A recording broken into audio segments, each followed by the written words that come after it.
Алиса, әйтеле менә кеше тормышында иң кыйммәтле валюта нәрсә ул? Ришат, беләсең, без бүген шундый тотырыксызрак заманда яшибез, шуңа күрә бу сорауга дөрес иттереп ничек җавап бирергә мин белмим. Мин әлеге сорауга җавапны беләм. Беләсеңме нәрсә ул? Нәрсә ул? Ул энергия. Менә кеше үз тормышында әлеге энергияны дөрес куллана белсә, кешелек гомумән зур максатларга ирешергә мөмкин. Шәп фикер, һәм мин синең белән килешәм.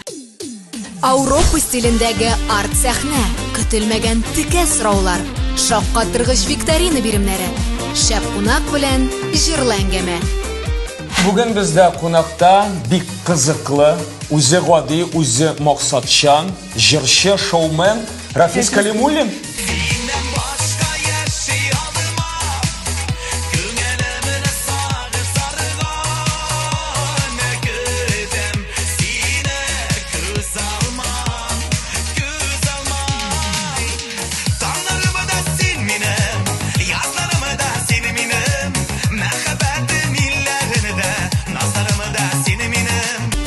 Эфирда кунак бит шоу.